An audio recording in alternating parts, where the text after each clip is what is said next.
अस्सलामुअलैकुम, मैं हूं मुताहिर जलील खान। नाज़रीन, आज प्रोग्राम का आगाज करेंगे। ना कोई सियासी माहौल हम इस पे आज क्रिएट करेंगे, ना ही कोई ऐसे पैतरे देखे जाएंगे जो कि सियासत में हलचल पेश कर रहा है जिससे अवाम परेशान है। हम बात करेंगे अवाम की असल परेशानी जो कि ग्राउंड रियलिटी पे डिपेंड करती है। जमीनी हक़ाइक़ क्या है, अवाम किन चीज़ों से परेशान है, हुकूमत से किन कारकर्दगी पर नाला है, क्या हुकूमत कारकर्दगी अपनी दिखा भी रही है, इस पर बात करेंगे।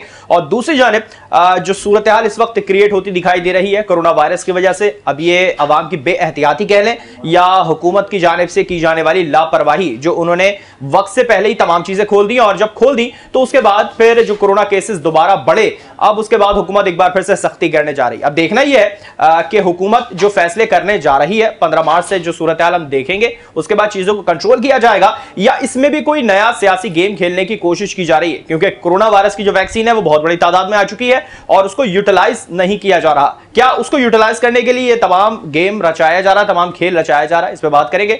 हमारे साथ स्टूडियो में गेस्ट मौजूद है, उनसे आपका तारुफ करा दें। सबसे पहले हमारे साथ तशरीफ फरमा है इफ्तिखार गिलानी साहब हैं, तज़कियाकार हैं, आपको खुश आमदीद कहते हैं और यकीनी तौर पे आज जो हम बात कर रहे हैं उस पर आपका पॉइंट ऑफ व्यू ज़्यादा हमारे लिए इंपॉर्टेंट है। उन्हीं के साथ तशरीफ फरमा है हुमायूं उस्मान साहब हैं, पीएसपी से आपका ताल्लुक है, आपको खुश आमदीद कहते हैं और यकीनी तौर पर एक अच्छा वक्त पीएसपी ने यहाँ कराची में गुजारा और यकीनी तौर पर आने वाले वक्त में टफ टाइम देगी। इफ्तिखार साहब, मैं आपकी तरफ आऊँगा। सबसे पहले हम आज यकीनी तौर पे सियासत पे तो कोई इतना नहीं करेंगे क्योंकि जो सियासी माहौल है वो कुछ अलग ही पहुंच चुका है। क्या कहेंगे, ग्राउंड रियलिटी क्या कहती है? जो पॉलिटिक्स चल रही है वो ग्राउंड रियलिटी के लिए चल रही है या अपनी सीट और मफाद के लिए खेला जा रहा है? सवाल तो आपका सियासी है। बहरहाल सूरत हाल ये है, देखिए, अवाम के मसाइल कुछ और है और हमारी पॉलिटिकल एलीट जो है वो इस वक्त जिन मौज़ूआत पर और जिन मामलात पर अपनी मसरूफियात को जो है वो बरूए कार ला रही है वो एक दूसरी चीज़ है। अवाम इस वक्त जहाँ एक तरफ महंगाई की चक्की में पिसे हुए हैं, वहीं दूसरी तरफ बेरोज़गारी और कारोबार की सूरत हाल का इंतहाई नागुफ्तबा होना और कोरोना वायरस के आने के बाद से हमारी माशी सरगर्मियों का बिल्कुल सुकड़ जाना, ये है वो ग्राउंड रियलिटीज़ कि जिस पर एक हुकूमत को और हमारे सियासी रहनुमाओं को अपनी भरपूर तवज्जो देने की ज़रूरत है, लेकिन अमली तौर पर ऐसा होता नज़र नहीं आ रहा।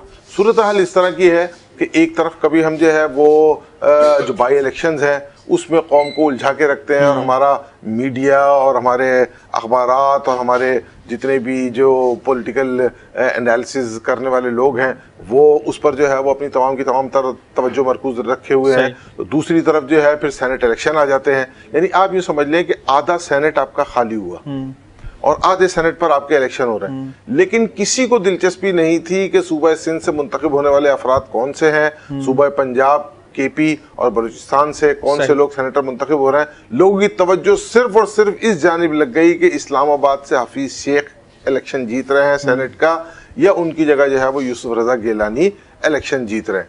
अब ऐसी सूरत हाल में जबकि हमारे सियासी कायदीन का ये रवैया हो तो एक आम आवाम क्या सोचेगी? लोगों का वोट पर से और अपनी सियासी जमातों से और सियासी क़यादत पर से एतमाद उठता जा रहा है। शदीद तरीन गुर्बत की चक्की में पिसे हुए लोग जो है वो अब इस चीज़ से दूर होते जा रहे हैं कि उन्होंने वोट किसे देना है और किस सियासी जमात को अपना आइडियल तस्वुर करना है। वो अपने घरेलू मसाइल के अंदर इतने उलझे हुए हैं। ऐसी सूरत हाल में आप क्या तवक्को करेंगे कि हमारा मुल्क तरक्की की जानिब गामज़न होगा या फिर हम मजीद पस्ती की जानिब और बतदरीज पीछे की जानिब जाएंगे? ठीक है उस्मान साहब, आपकी तरफ आऊँगा। इफ्तिखार साहब ने बहुत अच्छी बात करी है कि यकीनी तौर पे जो सियासी गेम चल रहा है उससे जो गुर्बत की लकीर से नीचे थे वो मजीद पिसते जा रहे हैं। पीएसपी जो यकीनी एक उभरती हुई जमात सामने आई, कुछ उसका कुछ हिस्सा अब हमने देखा माजी में कुछ मादूम होता हुआ नजर आया, फिर बड़े शोर व गुल दिखाई दिए कि डॉल्फिन समंदर में वापस जा चुकी। तो क्या सूरत हाल थी, वापस है या कराची में मौजूद है? पीएसपी क्या स्टैंड इस पर रखती है अपना? औज़ुबिल्लाहिमिनश्शैतानिर्रजीम, बिस्मिल्लाहिर्रहमानिर्रहीम। एक तो शुक्रिया आपका जी, आपने मुझे मदद किया, भाई को भी मेरा सलाम। देखें इस वक्त जो हालात है ना, देखें पीएसपी तो अल्हम्दुलिल्लाह पीएसपी जो काम कर रही है वो दुनिया के लिए नहीं कर रही। पीएसपी की मरकजी लीडरशिप हो या ग्रास रूट लेवल पर लीडरशिप हो, हम आखिरत के लिए अपनी कब्रों के अजाब ख़त्म करने के लिए काम कर रहे हैं। जिस तरह भाई ने भी तज़किया किया कि बिल्कुल सियासत इस वक्त एक गाली बन चुकी है माशरे के अंदर और बाखुदा, लेकिन हम अगर उससे फेडअप हो जाएंगे या इस चीज़ से मायूस हो जाएंगे तो फिर अच्छे लोग आगे नहीं आएंगे। तो मैं समझता हूँ कि कीचड़ में उतरना पड़ता है कीचड़ को साफ करने के लिए। तो अच्छे लोग जो इस कैमरे के तवज्जुह से मुझे देख रहे हैं, सुन रहे हैं, उनसे मैं अपील भी करूँगा, उनसे रिक्वेस्ट भी करूँगा, अपने इलाकों से अच्छी लीडरशिप निकालें। अगर आप अच्छी लीडरशिप नहीं निकालेंगे तो इसी तरह के गंदे लोग हम पर मुसलत होते रहेंगे। तो अच्छी लीडरशिप उसी सूरत में निकलेगी जब उसका किरदार होगा। देखिए मैं आपको एक छोटी सी बात बताता हूँ। देखिए माशरे में जो हमारा माशरा तबाही के दहाने पे पहुँचा है ना, उसकी सबसे बड़ी जो वजह है, मैं बीइंग अ मुस्लिम, क्योंकि मुसलमान हूँ, उस कलमे पे मेरा यकीन भी और अल्लाह की किताब पर मेरा ईमान भी है, तो मैं नबी करीम सल्लल्लाहु अलैहि वसल्लम से प्यार करता हूँ, बेहद प्यार करता हूँ, और हर मुसलमान प्यार करता है, और अल्लाह ताला भी अपने नबी से सबसे ज़्यादा प्यार करता है। तो बदकिस्मती से इस माशरे के अंदर किसी ने महाजरों के नाम पर जमात बना ली, किसी ने पख्तूनों को बुला जाओ, पख्तूनों इकट्ठा हो जाओ, और फिर उसके नाम पे एक जमात बना ली। लाड़काना में पीपल्स पार्टी ने कहा सिंधियों इकट्ठे हो जाओ, पंजाब तुम्हें मारेगा, उसके नाम पर एक जमात बन गई। फिर नवाज शरीफ साहब ने एक नारा लगाया, जाग पंजाबी जाग तेरी पग को लगा दाग, उसके नाम पर एक जमात बन गई। इसी तरह BLA बलूचिस्तान में बलूचों के नाम पर एक जमात बन गई। तो इन सब लोगों ने यूदन अंसारा के एजेंडे पे काम किया है, मैं समझता हूँ। लेकिन इन सब ने उम्मत को तकसीम किया है, उम्मत को बांटा है। जब तक उम्मत को जोड़ने वाला कोई इस माशरे के अंदर नहीं उतरेगा, अल्हम्दुलिल्लाह हमारी पहली तरजीहात तो यही है कि तमाम मुसलमानों को इकट्ठा किया जाए। चाहे अभी आपने देखा होगा जिस तरह आपने कहा रिसेंटली हमने सराफ बोर्ड पे पख्तूनों का एक बहुत बड़ा जलसा किया है, और अल्हम्दुलिल्लाह 19 तारीख को हम कोयटा में भी करने जा रहे हैं। तो हमारा जो फोकस है, हमारा फोकस देखें सबसे पहला ये है कि तमाम कलमा पढ़ने वालों को, मुसलमानों को, नबी की उम्मत को जोड़ दें। और उसके बाद देखें, आपने बात की कि लोगों के मसाइल किस तरह हल होंगे, सोल्यूशन क्या है। ये सारे जो ड्रामेबाजी चल रही है सेनेट की या बाई इलेक्शन की या XYZ की, देखें इससे किसी आम आदमी को कोई फायदा नहीं है। आम आदमी की कोई सवाबदीदी इख्तियार नहीं मिल रहा इससे। ब्रेकिंग न्यूज़ ज़रूर बनती है, ब्रेकिंग न्यूज़ ज़रूर चलती है इन चीज़ों की, लेकिन आम आदमी को कैसे रिलीफ मिलेगा। वाहिद PSP है जो बात कर रही है आम आदमी के रिलीफ के लिए।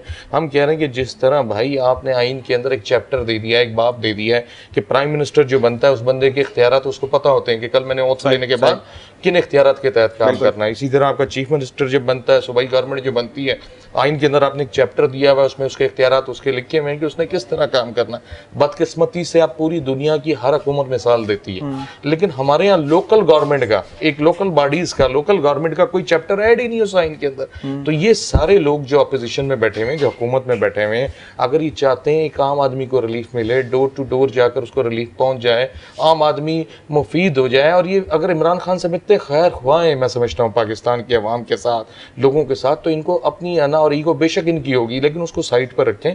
इसी ऑपोजिशन से जो वोट लेकर आई हुई इकट्ठे होकर बैठे और इस आइन के अंदर लोकल बॉडीज का एक चैप्टर ऐड कर दें। खुदा की कसम मैं समझता हूँ पूरे पाकिस्तान के मसले हल हो जाएंगे। पूरी दुनिया को आप उठाकर देख लें, यूरोप ने किस तरह तरक्की की है, अमेरिका ने किस तरह तरक्की की है, चाइना ने किस तरह तरक्की की है, उन्होंने अपनी लोकल बॉडीज का सवाल मैं अभी अलग रखूंगा, मैं इसका सवाल अलग से आपसे करूंगा। आपकी बातचीत में 3 सवाल मेरे पास निकले हैं। एक तो कि सियासत कीचड़ है, गंदी कीचड़ है, उसको साफ करना। बेशक इस तो फिर मुस्तफा कमाल साहब सियासत से क्यों जुड़े अगर सियासत इतनी कीचड़ है? दूसरा सवाल मेरा ये था कि उस कीचड़ को साफ करने के लिए अपने हाथ यकीनी तौर पे गंदे करने पड़ते हैं। मुस्तफा कमाल साहब अंदर नीचे उतरे, कीचड़ में उतरे, तो ऐसा क्या था कि सियासत के अंदर जो वो उस वक्त MQM के साथ जुड़े, उस सियासत में वो भी तो कीचड़ ही थी, फिर आप बकौल PSP के वो कीचड़ थी, तो उसके साथ क्यों जुड़े? फिर एक वक्त MQM के साथ क्यों गुजारा, वहाँ पे मेयरशिप क्यों ली अगर इतना गंदा था? दूसरी जानिब तमाम चीज़ों को जोड़ना, उम्मत को एक करना है, खान साहब भी तो यही कर रहे हैं, मदीने की रियासत बनाना है, तो PSP उनके साथ क्यों नहीं जुड़ी? ये 2-3 सवाल एक साथ जन्म ले रहे हैं आपकी बात में। आपकी बात पहले सवाल का तो मैं आपको जवाब दे देता हूँ। देखें मैं बहुत गुनहगार बंदा हूँ। नबी करीम सल्लल्लाहु अलैहि वसल्लम के चाचा यूदन अंसार के सबसे बड़े सिपे सलार थे, तो अल्लाह ताला की हिदायत आई, अल्लाह ताला ने उन्हें हिदायत दी, तो वो मुसलमानों के सबसे बड़े सिपे सलार बन गए।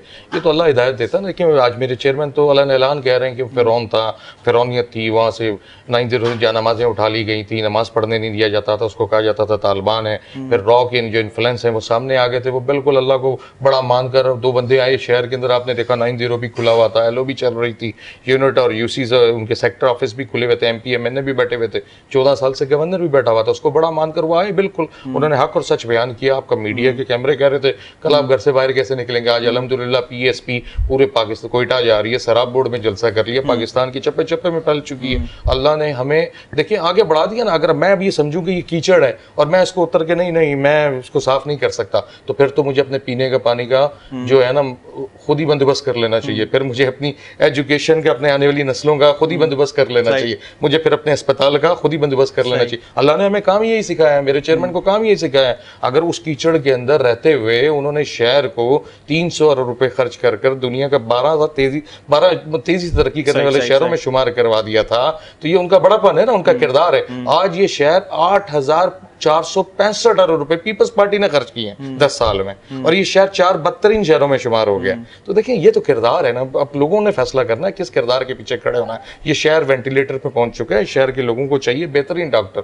मैं समझता हूँ आप जब डॉक्टर का फैसला करने जा रहे होते हैं तो ये नहीं देखते कि ये मुसलमान है, ये ईसाई है, ये सिख है, ये हिंदू है, ये पंजाबी, ये पठान है, ये महाजिर है, ये बलूची है। आप देखते हैं आपका बच्चा बीमार है, बेहतरीन डॉक्टर कौन है? तो मैं समझता हूँ इस शहर का बेहतरीन डॉक्टर सैयद मुस्तफ़ा कमाल है। कराची की आवाम को किस पर अमल पैरा है पीएसपी, किस चीज पे अमल पैरा है? क्या वो मजहब को, जात को देख रही है या सिर्फ इंसानियत को देख के काम कर रही है? एक तरफ कहीं बात की जाती है बलूचों की, कहीं पख्तून की, तो पीएसपी का क्या मोटिव है, किस तरह से चीजों को लेकर चलेगी? मैंने आपको बताया लोकल बॉडीज का, वो कहती है एक चैप्टर ऐड किया जाए। देखिए लोकल बॉडीज पे तो मैं अलग से सवाल करूंगा। अच्छा देखें, मैं ये कर रहा हूँ कि किस चीज को बेस बना के चल रही है। जैसे एमक्यूएम को आपने कहा कि महाजर का कार्ड खेला, बीएलए ने बलोच का कार्ड खेला, और पख्तून का कार्ड अलग कोई और खेल रहा है, खान साहब खेल रहे हैं, तो पीएसपी किसका कार्ड खेल रही है? देखिए पीएसपी किसी का कार्ड नहीं खेल रही। पीएसपी आपकी बुनियादी जो कायदे-ए-आज़म का विजन था, अगर आप उठाकर वो देखें तो कायदे मोहम्मद अली जिन्ना ने जो पाकिस्तान का नारा लगाया था वो ला इलाहा इल्लल्लाह मोहम्मद रसूलुल्लाह पे लगाया था और इस्लामी जमहूरिया पाकिस्तान पे लगाया था।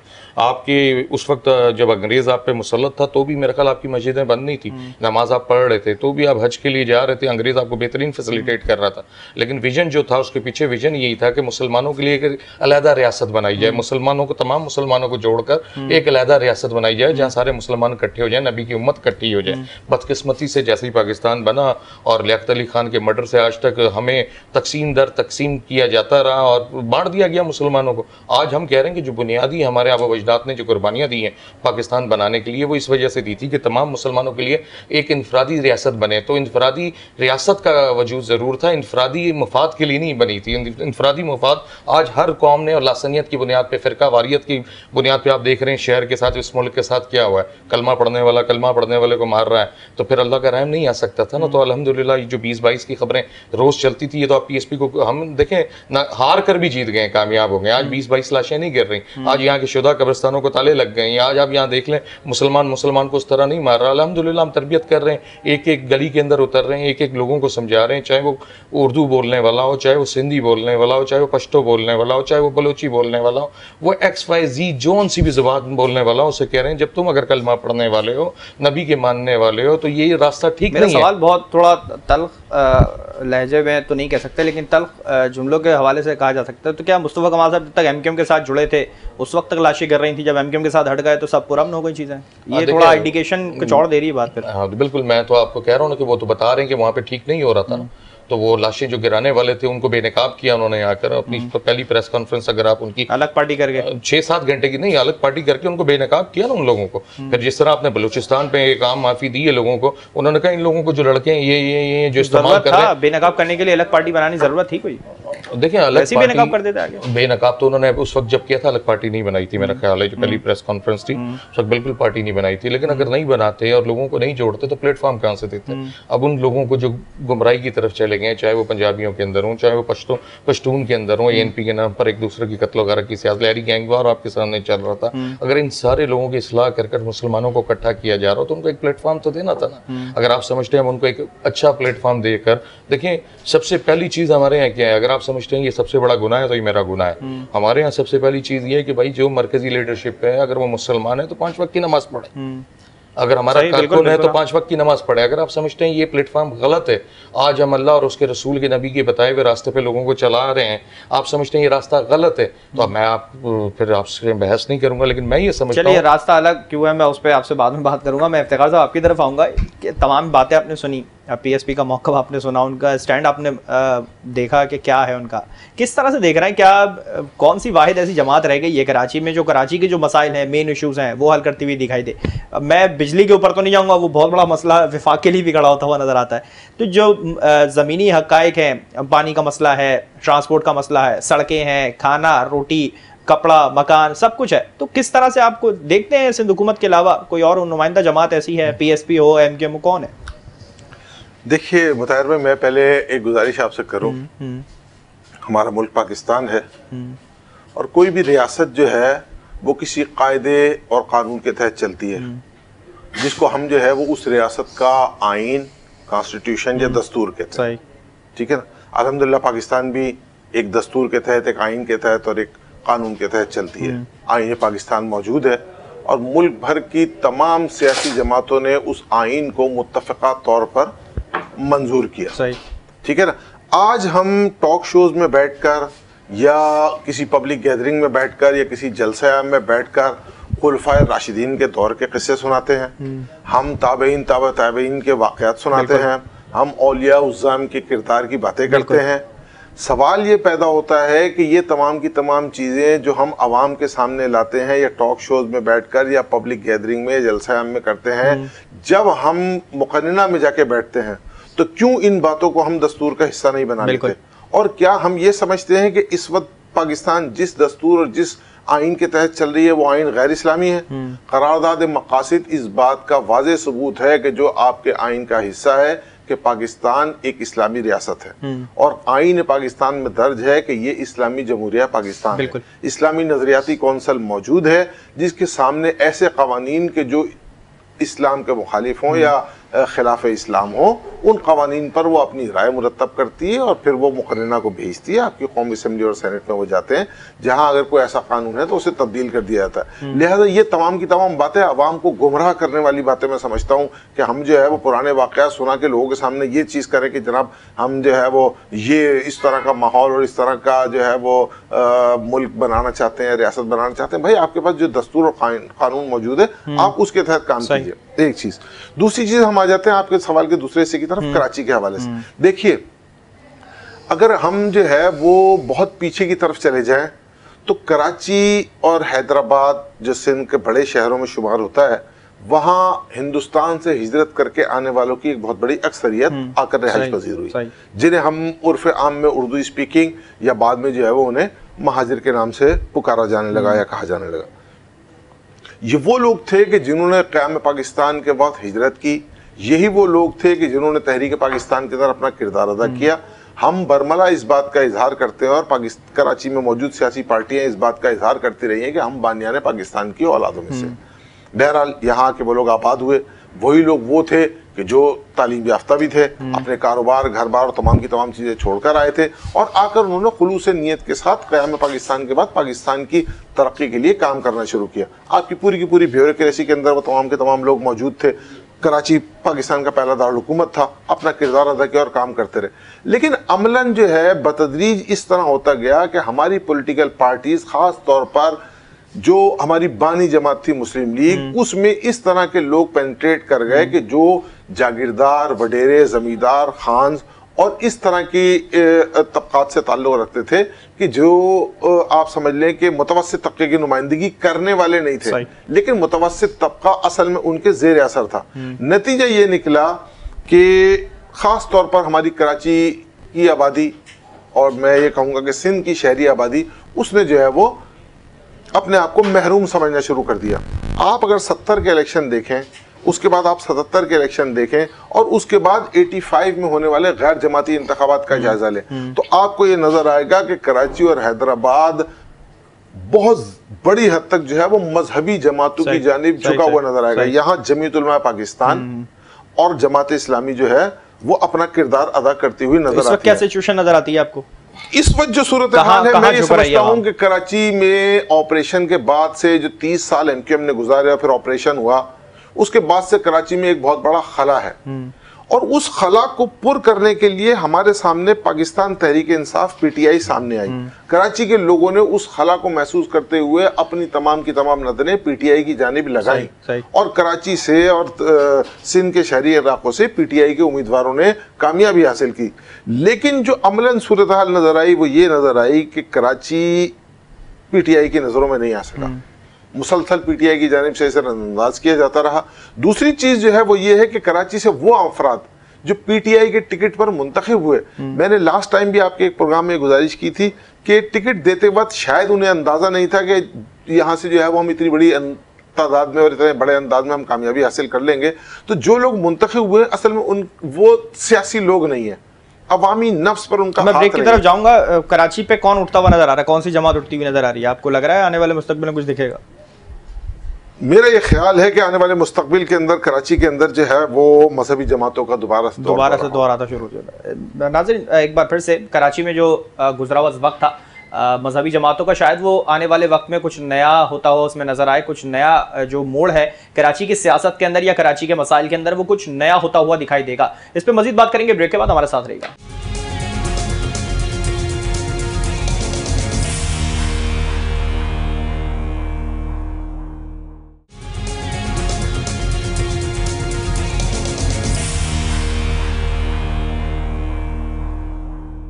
वेलकम बैक नाज़रीन। ब्रेक से पहले जो हम बात कर रहे थे कराची के जो मसाइल हैं और उसके ऊपर कौन सी ऐसी सियासी जमात है जो ज़्यादा तरीके से आवाज़ उठा के या आवाम के मसाइल हल करती हुई दिखाई दे। अब कुछ बात करें अवामी मसाइल असल में है क्या, जो इस वक्त मौजूदा सूरत हाल है। महंगाई दिन ब दिन बढ़ती जा रही है। खान साहब ने कहा मदीने की रियासत बनानी है, क्या मदीने की रियासत में ये तमाम चीज़ें थीं उस वक्त? और जो सूरत हाल उन्होंने क्रिएट करने का कहा, मुर्गी पालो, अंडे रखो, गाय रखो, दूध दिखा लो, क्या सूरत हाल थी? क्या हम उसी तरफ लेके जा रहे हैं? खान साहब, इतनी महंगाई कर दी गई है कि लोग अब शायद मुर्गी और अंडे खाने से भी दूर होते जा रहे हैं। दूसरी जानिब जो ज़रूरी अशिया हैं रोज़मर्रा की खाने पीने की, वो भी महंगी होती जा रही हैं। किस तरफ जा रही है मौजूदा हुकूमत लेके? क्या इन चीज़ों पे कोई तवज्जो दी जा रही है या सिर्फ जो सीट की और जो इक़्तिदार की जो भूख है शायद सियासतदानों को वही सबसे ज़्यादा लग रही है और वो रोटी जो गरीब के लिए थी वो अब कहीं नज़र नहीं आ रही? इस पर बात करेंगे। गजाली साहब, मैं आपकी तरफ आऊँगा। जिस तरह से हम बात कर रहे थे ब्रेक से पहले, जो नुमाइंदा जमात मजहबी जमात, तो वो तो हम देखेंगे मुस्तकबिल में क्या होगा। जिस वक्त मौजूदा सूरत हाल चल रही है, लोग रोटी से भी जाते हुए नजर आ रहे हैं। घर कपड़ा तो छोड़ें, दूर की बात है, लोग किसी तरह झोपड़े में गुजर बसर कर लेते हैं, लेकिन जो खाने की रोटी बुनियादी जरूरत वो तक उनके हाथ से जा रही है। क्या लग रहा है आपको, हुकूमत उसी तरफ लेके जा रही है, पत्थर के दौर में जा रहे हैं? कहाँ क्या देख रहे हैं आप? देखिए, अमलन जो आपका सवाल है उसी के अंदर जवाब मौजूद है कि असल में जो सूरत हाल है वो यही है कि हम कराची जो आपका फाइनेंशियल हब है, मैं लास्ट टाइम भी आप ही के शो में ये गुजारिश कर चुका हूँ कि सिंध के रेवेन्यू का 92% हम कराची से जनरेट करते हैं और पूरे पाकिस्तान का 65% रेवेन्यू जो है वो कराची से जनरेट होता है। लेकिन अमलन सूरत हाल ये है कि कराची से बहतरीन इंडस्ट्रीज मूव कर रही है। हमारी बड़ी तादाद के अंदर सरमायादार जो है वो अब नई सरमायाकारी करने पर तैयार नहीं है, बल्कि यहाँ तक सूरत हाल हो चुकी है कि जो पुरानी फैक्ट्रीज हैं वो भी या तो डाउन साइजिंग की तरफ जा रही हैं या फिर वो तालाबंदी की तरफ जा रही हैं। आप अगर साइड एरिया में चले जाएं तो बड़ी बड़ी फैक्ट्रीज जो है वो अब फैक्ट्रीज बंद होकर वेयर हाउस की शक्ल अख्तियार कर चुकी हैं, जहां पर लोगों ने एज ए गोडाउन उन्हें यूज करना शुरू कर दिया। तो ये सूरत हाल बहरहाल बहुत बड़ी एक अलार्मिंग सिचुएशन को जाहिर करती है। मैं नहीं समझता कि अगर कराची बैठ गया या कराची की सूरत हाल खराब हुई तो पूरा पाकिस्तान तरक्की के मनाजिल तय कर सकेगा। देखिए, आपके पूरे मुल्क से लोग रोजगार के लिए, काम के लिए, चाहे वो छोटी नौयत का काम हो या बड़ी नौयत का काम हो, किसी को यहाँ अफसर बनना हो या यहाँ पर किसी ने एक झोपड़ा और ढाबे का होटल खोलना हो, वो पूरे पाकिस्तान से मूव करके कराची आता है और ये सोचकर कराची आता है कि मुझे यहाँ कोई ना कोई रोजगार मिल जाएगा। लेकिन आज सूरत हाल ये है कि कराची में बाहर के आने वालों को तो रोजगार मिलना बहुत दूर की बात है, जो कराची के अपने शहरी हैं उनके लिए रोजगार और रोटी रोजी कमाना बहुत ज्यादा मुश्किल हो चुका है। मेरा ये ख्याल है कि हुकूमत को इस वक्त सियासत खेलना छोड़ देनी चाहिए और ना सिर्फ हुकूमत को बल्कि हमारी सियासी जमातों को भी जो है वो इस नौयत के मामलात पर तवज्जो भरपूर अंदाज में मरकूज करनी चाहिए कि इस वक्त जो हमारे माशी मसाइल हैं उनका हल हम किस तरह निकालेंगे। देखिए, आपका मुल्क है, आपका शहर है, वो तरक्की कर रहा है, लोगों को रोजगार मिल रहा है, उनकी रोजी रोटी चल रही है, चाहे वो एक की बजाय आधी रोटी खा रहे हो, लेकिन अगर वो 2 वक्त का खाना उन्हें मैसर है तो मैं नहीं समझता कि फिर जो है वो हम तरक्की की मनाजिल तय करेंगे। लेकिन अगर उनके साथ ये मसाइल हैं और वो अपने घरेलू मसाइल में जकड़े हुए हैं तो फिर किस तरह अच्छा, आपको क्या लगता है तरक्की के मनाजिल कैसे तय करेंगे? क्या हम लंगर खानों में जाके खाना खा के तरक्की मनाजिल तय करेंगे? जो शेल्टर हाउस बनाए गए हैं वहाँ पर गरीब जाके सो के तरक्की की मनाजिल तय करेगा? या जिस तरह से उन्होंने एक एहसास कोई भूखा ना सोए के नाम से कोई एक प्रोग्राम शुरू करा है जिसमें गाड़ी जाएंगी, ट्रक जाएंगे, बाकायदा लोगों को खाना सप्लाई करेंगे, क्या हम इसी तरह रह गए हैं, मांग मांग के खाएंगे, हाथ फैला के हमारे नसीब रह गए? आप ये समझते हैं? नहीं, देखिए, ये तो मसाइल का हल नहीं है। इसको तो आप यूँ समझ लें कि ये जो लंगर खाने और जो है वो शेल्टर होम या फिर ये कि कोई भूखा ना सोए टाइप की जो चीज़ें हैं, ये तो आप समझ लें कि अपना सियासी कद काट बनाने की और टेलीविजन पर उसके एडवर्टाइजमेंट चलाने की कोशिश है। मैं नहीं समझता कि ये मसाइल का हल है। अगर तो ये मसाइल का हल है तो फिर आप समझ लें कि हम उसी तरफ जा रहे हैं कि जिस तरफ एक ज़माने में रशिया चला गया था कि लोगों के पास शनाख्ती कार्ड जो है राशन कार्ड मौजूद हुआ करते थे और वो जाके अपने जो है वो राशन कार्ड दिखाकर जो है वो महीने भर का राशन और डबल रोटी और जो है वो अपने नाश्ते और खाने का सामान ले लिया करते थे। तो एक वक्त जिस नौयत के इकदाम किए जा रहे हैं वो तो ऐसे ही नजर आ रहा है कि एक वक्त आएगा कि लोगों को जो है वो अपना आईडी कार्ड दिखा के अपना खाना लेना पड़ेगा और आईडी कार्ड दिखा के जो है वो अपनी घर वालों के लिए जो है वो शेल्टर होम में जाके हम कार्ड तक तो आ गए, अभी आईडी कार्ड रह गया आना, बस कार्ड तक तो पहुंच गए, एहसास कार्ड हो या बात असल में ये कि मुताहिर भाई ये मसाइल का हल नहीं है। असल चीज ये है कि हम लोगों को इस बात पर कायल करें, लोगों को कन्विंस करने की कोशिश करें कि वो अपनी स्किल पावर को ज्यादा बढ़ाएं। शऊर और आगाही के बगैर कुछ भी नहीं हो सकता। आज की सूरत हाल ये है कि सिंध हाई कोर्ट में सेक्रेटरी एजुकेशन ने जो रिपोर्ट सिंध के तालीमी इदारों के हवाले से पेश की है वो एक अलार्मिंग सिचुएशन क्रिएट करती है। 7,000 से जायद तालीमी इदारे इस वक्त सिंध में बंद किए जा चुके हैं। बेसिक तालीम जो प्राइमरी तालीम होती है उसमें इस वक्त जो है वो मोर देन 43,000 वैकेंसीज खाली हैं। यानी हमारे पास दस्तयाब टीचर्स मौजूद नहीं है कि जो बच्चों को तालीम दे सके। अब आप अंदाजा लगाइए कि जिस मुल्क की तालीमी सूरत हाल इस तरह की होगी, खुद सिर्फ कराची शहर के अंदर 600 से ज्यादा स्कूल बंद किए जा चुके हैं। के ऊपर आऊंगा, मैंने इसके लिए एक तीसरा सेगमेंट अलग से रखा हुआ है, कोरोना के ऊपर जो केसेस जो पड़ रहा है फिर कोरोना उसमें बात करूंगा। तो भाई साहब मैं आपकी तरफ आऊंगा, जो सूरत हाल हम इस वक्त देख रहे हैं, लंगर खाने, शेल्टर होम्स, अब कोई नया एक प्रोग्राम ट्रक के जरिए खाना लोगों को पहुंचाया जाएगा, आप क्या समझ रहे हैं क्या हुकूमत की जो पॉलिसी है जो खासतौर पे कराची के लिए हो या गरीब के लिए हो वो नाकाम हो चुकी है या है ही नहीं सिरे से? पहले तो मैंने भाई ने थोड़ी सी एक बात की थी, मैं उसका जवाब देना चाहूँगा। भाई का आप इज्जत हैं, काबिल भी होंगे। पाकिस्तान बना था मेरा ख्याल है 1947 में, और 1947 के बाद 1973 तक पहला आइन जो पाकिस्तान का बना 1973 में बना।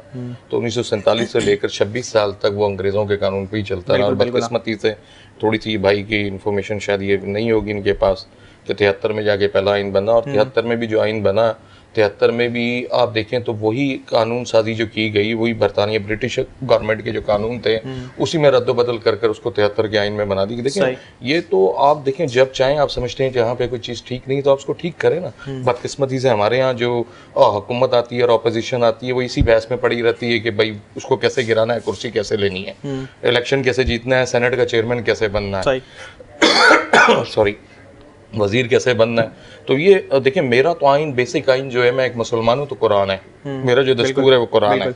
अगर आज मैं उसकी रोशनी में बात कर रहा हूँ तो भाई कह रहे हैं कि लोग आज उस पर बात कर रहे हैं, उस रोशनी में बात कर रहे हैं। देखिए ये तो बुनियादी हक है मुसलमानों का। उन्होंने पॉइंट दिया ना कि आने वाले वक्त में मजहबी जमात की तरफ रुझान हो सकता है, कुछ भी हो सकता है। मैं बीच में नहीं बोला था, आप मेरी बात मुकम्मल हो जाए उसके बाद बड़े भाई हैं आप, मेरे काबिल इज्जत हैं। मुझे तो इस्लाह करनी है इस वक्त ठीक। देखिए मुझे ये इस्लाह इसलिए नहीं करनी कि मुझे किसी एमएनए की कुर्सी पे पहुंचना है या प्राइम मिनिस्टर बनना है या प्रेसिडेंट बनना, मुझे इस्लाह करनी है सही रास्ते वाली।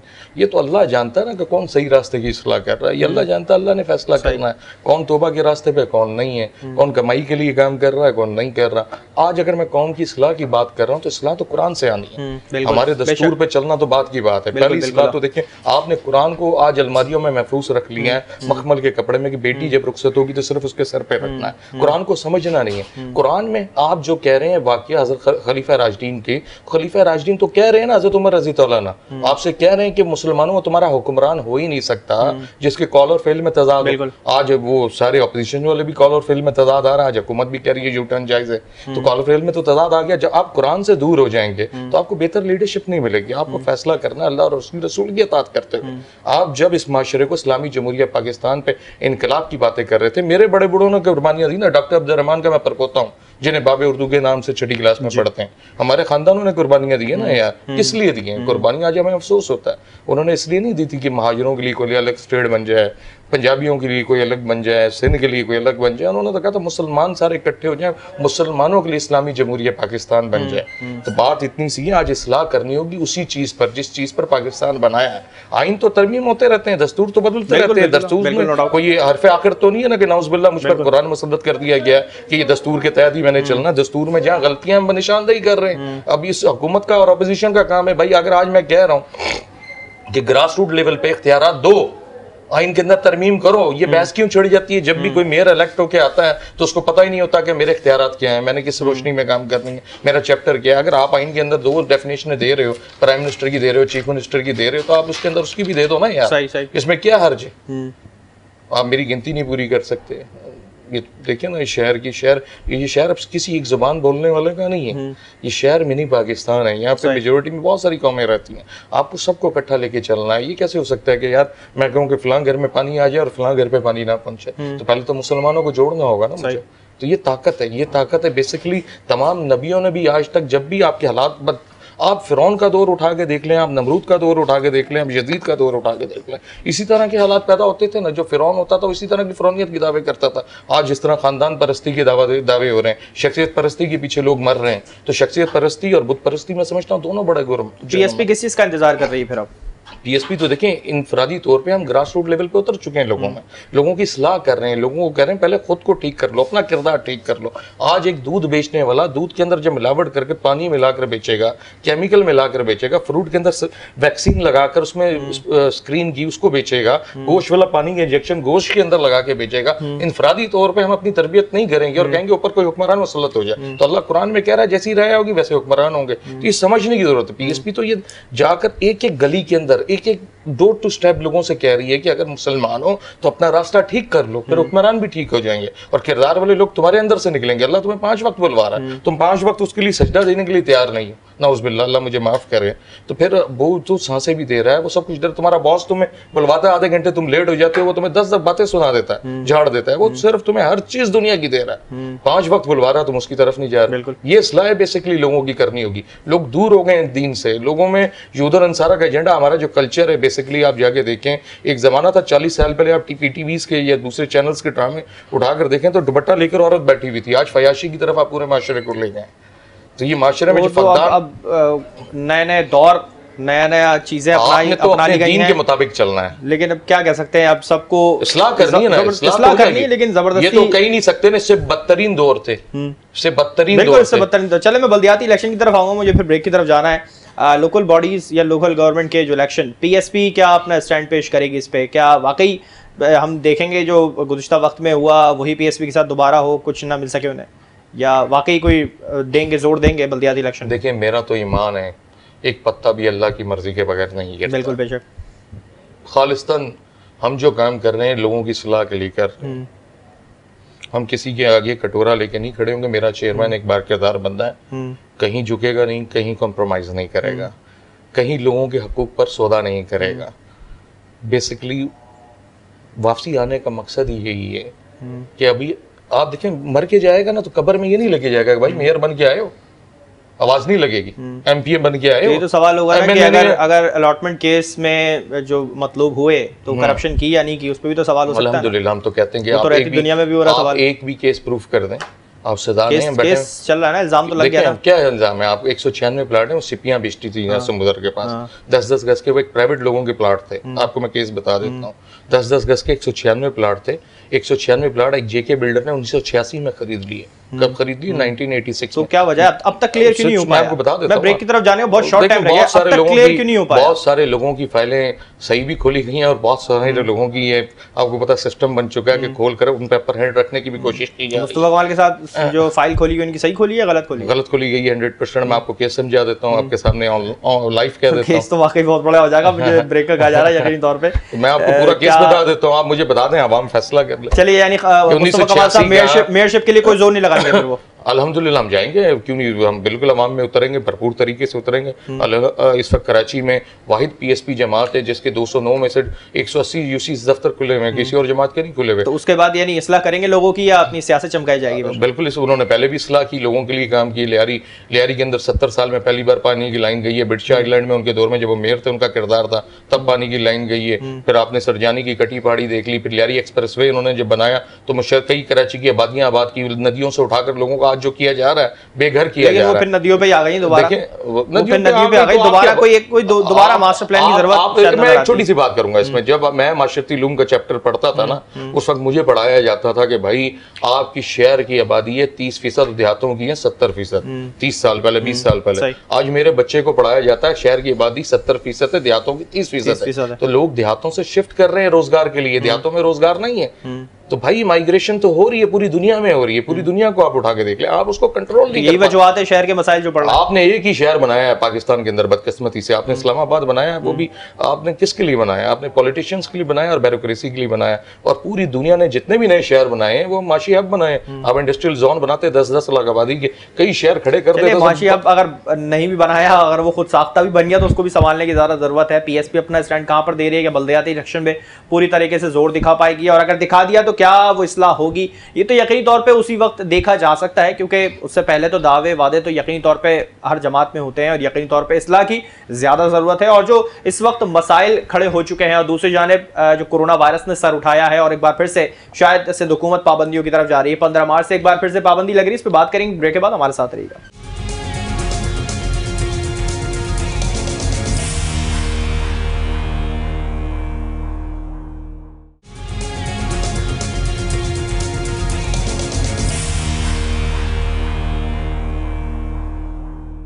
वेलकम बैक नाज़रीन। ब्रेक से पहले यकीनी तौर पे कराची के मसाइल और जो इसको हल करने के लिए कौन आगे नजर आता है इस पर बात कर रहे थे, और एक दूसरी जानिब जो कोरोना वायरस ने सर उठाया है और उसके बाद हुकूमत एक बार फिर से पाबंदियां लगाने की सोच रही है। ईसीसी ने इजलास कंडक्ट कर लिया है और तकरीबन 15 मार्च से करने जा रहे हैं। क्या होगा इसके बाद, क्या सिचुएशन पैदा होगी?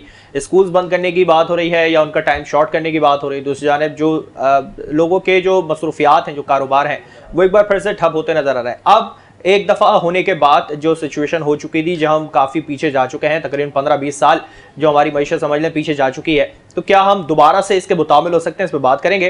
गजाली साहब, मैं आपकी तरफ आऊँगा। जो इस वक्त सूरत हाल चल रही है, ईसीसी जो इजलास कर रही है, कंडक्ट कर लिया है उसने, और स्कूल पे जो बात करी, और ख़ासतौर पे और रोज़मर्रा के जो मसरूफियात हैं, कारोबार है, उस पर, तो क्या हम समझ रहे हैं इस वक्त मौजूदा सूरत हाल में जो इस वक्त एक एक बंदे के लिए रोटी कमाना, रोज़गार कमाना मुश्किल होता जा रहा है? हम दोबारा से 15 साल तो पीछे जा चुके हैं, तो मज़ीद हम पीछे जाते हुए नज़र आ रहे हैं।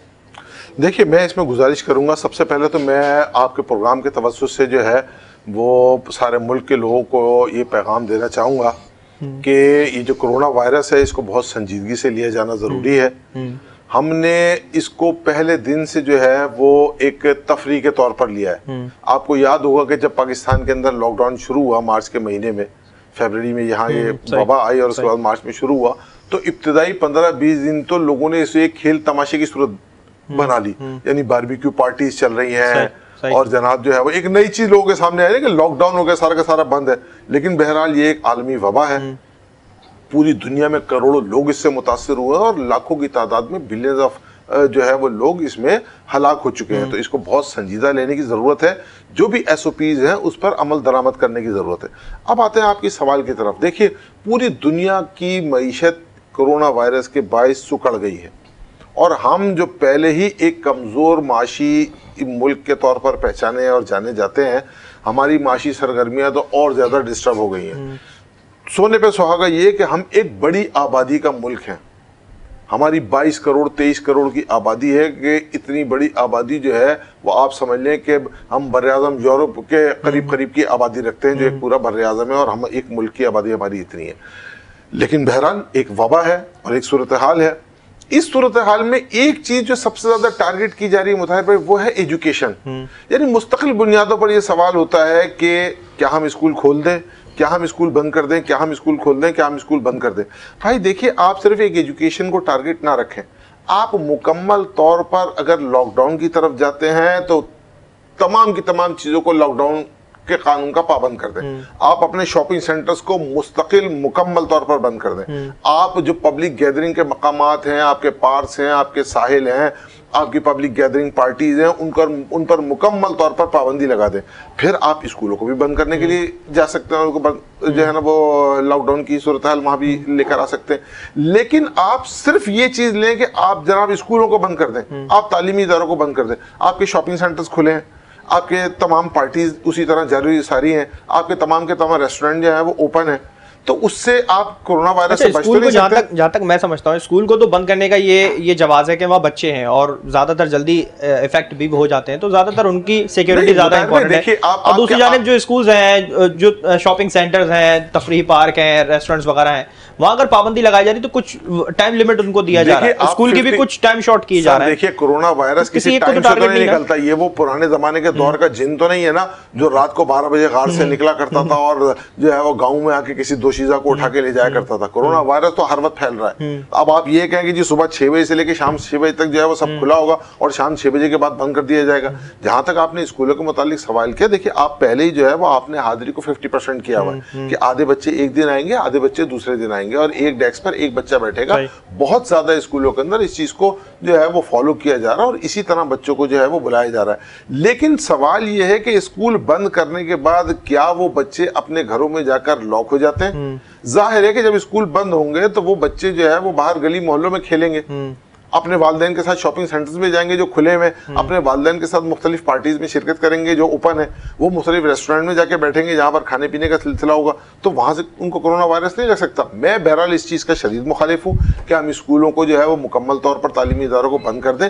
मेरी सिर्फ ये गुजारिश है कि अगर आपने लॉकडाउन लगाना है, कोरोना वायरस से लोगों को बचाना है, तो आप तमाम की तमाम चीज़ों को, तमाम के तमाम इदारों को SOPs का पाबंद बनाएं, उसमें आप तालीमी इदारों को भी शामिल कर लें, वरना सिर्फ तालीमी इदारों को टारगेट करना मेरे ख्याल में गैर मुनासिब रहेगा और तालीम का बहुत ज्यादा हर्ज होगा। अच्छा, जो इस वक्त जो कंटिन्यू जो अगर करते हैं इस चीज़ को 2 हफ्ते के लिए आई थिंक करने की जो सजेशन पेश की गई है, तो क्या लगता है आपको हम इस चीज़ को टैकल कर सकते हैं सही तरीके से? क्योंकि मईशत एक पहले ही हमारी बहुत पीछे चल रही है इस वक्त। देखिए मुताहिर भाई, इसके अंदर आपका मीडिया जो है वो बहुत पॉजिटिव रोल प्ले कर सकता है। मेरा ये ख्याल है कि मीडिया को चाहिए कि इस वक्त तमाम सियासी मामलात को एक तरफ रखते हुए अगर हुकूमत पाकिस्तान या सिंध गवर्नमेंट और हमारी दीगर सूबाई गवर्नमेंटें जो है वो आइंदा आने वाले दिनों में 15 दिन के लिए या 20 दिन के लिए लॉकडाउन की तरफ जाते हैं, तो हमारा मीडिया इसमें अपना रोल प्ले करे, वो लोगों को इस चीज के हवाले से आगाही फराम करे कि देखिए मीडिया तो तकरीबन शुरू दिन से ही कर रहा है, कर रहा है लोगों की किस तरह से चीजों को देखना बड़ा जरूरी है। मजीद बेहतर अंदाज में देखिए आपने मुख्तलिफ छोटे कराची की मैशत, मैं उस्मान साहब की तरफ जाऊंगा, कराची की मैशत इस वक्त मुतामिल है मजीद लॉकडाउन? नहीं, जाहिर आपका सिर्फ कराची की नहीं पूरे पाकिस्तान की मैशत जो है वो इसकी मुतामिल नहीं हो सकती कि हम किसी बड़े लॉकडाउन की तरफ जाएं, लेकिन बहरहाल एहतियाती तकाज़ों को बरूए कार लाते हुए हमें जो है वो कुछ पॉलिसीज, हमारे पॉलिसी साजी इदारों को जो है वो मुरतब करनी चाहिए ताकि हम जहां एक तरफ इस वबा से बच सके, वहां जो है वो हमारा माशी नुकसान भी ना हो और हम उसको किसी तरह माशी नुकसान भी ना हो। उस्मान साहब, क्या लग रहा है आपको इस वक्त जो सूरत हाल चल रही है और कराची की जो इस वक्त मईशत जो कारोबार चल रहा है, वैसे ही हम एक तो काफ़ी पीछे जा चुके हैं इस वक्त जो गुज़िश्ता जो लॉकडाउन गुजरा, नया जो शुरू हो रहा है अब ये नया स्पेल आ रहा है, कुछ 2 हफ्ते के लिए कहा गया है लॉकडाउन करने की सिफारिश दी गई है, तो क्या समझते हैं आप इस वक्त चलते इस मौजूदा सूरत हाल के अंदर ये मज़ीद लॉकडाउन होना ज़्यादा बेहतर रहेगा? देखिए भाईजान, मैं पहले तो आपने जो स्कूलों वाला एक डिस्कस किया था, देखिए इस कोरोना में मैंने, मेरा ख्याल है पाकिस्तान से बाहर 2 मेरे विजिट हुए हैं 2 मुल्कों में, एक अमेरिका में हुए हैं, मैं गया था, और एक और मुल्क में मैं गया था एशिया में। तो ये मुझे तो कहीं भी दुनिया में ये चीज़ नज़र नहीं आई है कि बच्चे कोई इससे अफेक्ट हुए हों और बच्चे कोई इस वायरस से मरे हों। वहाँ पे जो भी ज़्यादातर जो मेजोरिटीज़ के केसेस आए हैं वो 45 प्लस एज के बाद आए हैं या 40 प्लस एज के बाद आए हैं। तो बेसिकली बच्चों में तो ये वायरस आता है और सिमिलर वो उसके बाद उनको इतना ज़्यादा नहीं डैमेज करता और निकल जाता है, इफेक्ट कर जाता है, तो हल्का अपना ही नहीं हल्का फुल्का आता है, इम्यून सिस्टम मजबूत है। तो मैं पहले इस मुल्क के अंदर, जिस तरह भाईजान पहले बार बार कह रहे हैं कि 2.5 करोड़ बच्चे तो स्कूल ही नहीं जा रहे, 2.5 करोड़ बच्चे आपके, यानी आप खुदकश पैदा कर रहे हैं, आपको तो दुश्मन की जरूरत ही नहीं है। आपके मुल्क में 2.5 करोड़, 176 मुल्कों से बड़ा 2.5 करोड़ की जो मैं समझ रहा हूँ जो आपके बच्चे हैं, 176 मुल्क इससे छोटे हैं 2.5 करोड़ से।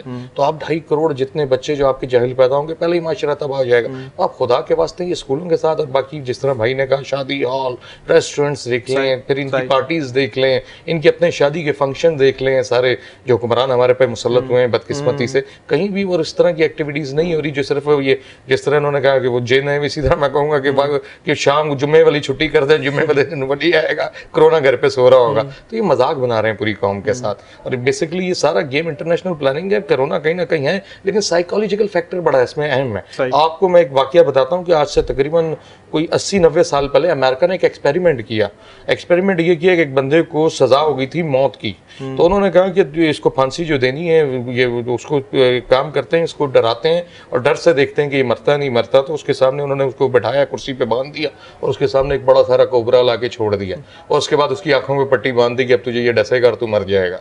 थोड़ी देर बाद उन्होंने बिल्कुल एक्सपेरिमेंट ऑन रिकॉर्ड है, अगर आप गूगल पे भी जाके चेक कर लें, उन्होंने उसको 2 पिंस मारी हैं और उसके बाद उस बंदे की डेथ हो गई उस पिन से। तो हमारे साथ आज वही सूरत इख्तियार की जा रही है बेसिकली। तो आप देखिए, आप नफ्सियाती तौर पे आपको वीक किया जा रहा है, आप घबरा जाते हैं, एक आपके वायरस से अटैक भी करता है, नज़ला, खांसी या बुखार का, तो आप जब उसमें भी अपने असाब को कमज़ोर कर देंगे, आप वेंट पे पहुंचेंगे, वेंट पे वेंटिलेटर पे आप जगह देंगे, अस्पताल वाले 80-80 लाख रुपए के बिल बना रहे हैं, गरीब आदमी तो अफोर्ड ही नहीं कर सकता। फिर आपकी अपनी सिंध गवर्नमेंट और फेडरल गवर्नमेंट 25 लाख रुपए कोरोना पेशेंट की चार्ज कर रही है वहाँ बजट में से, पाकिस्तान के बजट में से 25 लाख रुपए कहाँ खर्च हो रहे हैं, सारे सवाल पैदा हो रहे हैं। तो खुदा के वास्ते एक ड्रामा बना दिया। अब कौम तो नहीं डरती कोरोना से, आप कराची की आवाम को रोड पे जाके देखें, बाजारों में वो निकल आए हैं बाहर, बेचारे मजदूरी करने वाले लोग हैं। जिस तरह आपने रेवेन्यू कहा कि ये जनरेट करके देता है पाकिस्तान में, तो पूरे पाकिस्तान से लोग यहाँ कमाने आए हुए हैं, बेचारे मजदूरी करने आए हुए हैं। वो तो नहीं डरते, उनको पता है आज नहीं कमाएंगे तो शाम को रोटी नहीं पकेगी, बच्चा फाकों से मर जाएगा। बदकिस्मती से बस मैं तो यही कहूँगा जो खान साहब ने कहा, घबराना नहीं, रोटी आटा महंगा हो जाए, घबराना नहीं, तुम मर जाओ कोई बात नहीं है। वो कब्र में जाकर, लेकिन कब्र में भी जाकर सुकून नहीं मिलेगा। मैं समझता हूँ कि कब्र में भी इसलिए सुकून नहीं मिलेगा कि आपको पता है कि जुल्म हो रहा है, ज्यादती हो रही है। शहर के अंदर आपने अभी 1.5 महीने पहले कोरंगी के अंदर एक वालदा ने, एक माँ ने अपने 3 बच्चों को तकिए से सांस घोड़कर खाना ना मिल पे मार दिया और खुदकुशी कर ली कि अल्लाह ताला मुझे कब्र में जब इस टाइम पे उतारेगा और मैं कहूँ घबराना नहीं, कब्र में सुकून आ जाएगा, तो अल्लाह पूछेगा कि ये जुल्म हो रही थी, ज्यादती हो रही थी, फिरौनियत थी अरूज पर, क्या तुमने आवाज उठाई थी, तुमने किसी का हाथ रोका था? तो जो लोग समझते हैं कि कब्र में खान साहब कह रहे हैं जाकर सुकून मिलेगा, उनको कब्र में भी सुकून नहीं मिलेगा। वो तो अब खान साहब को यकीनी तौर पे हर बंदे के अमाल उसके साथ यकीनी तौर पे जाएंगे, खड़ा होना पड़ेगा। और अगर किसी की हाकमियत में अगर कोई शख्स भूखा मर जाता है तो यकीनी तौर पे उससे सवाल होगा कि ये भूखा आपकी हाकमियत में क्यों मरा, कैसे मरा, उससे सवाल यकीनी तौर पे किया जाएगा। लेकिन इस चीज को कंट्रोल करना भी खान साहब के हाथ में। अब देखना यह है कि आने वाले वक्त में क्या ये मौजूदा हुकूमत अपने 2.5 साल पूरे करने के साथ साथ आवाम की फलाह के लिए बेहतरी करेगी, या आने वाले वक्त में मजीद इससे ज्यादा परेशानियां, एक आम आदमी जो कि 10 से 12 हज़ार रुपए भी अगर कमा रहा है तो उसके लिए कितनी मुश्किलात खड़ी होती हुई इस मौजूदा हुकूमत के अंदर ज्यादा अच्छे तरीके से या ज्यादा बुरे तरीके से नजर आती है। ये शायद आने वाला वक्त ही बताएगा। प्रोग्राम का वक्त खत्म हुआ, मुझे मेरी पूरी टीम को दीजिए इजाजत। अल्लाह हाफिज।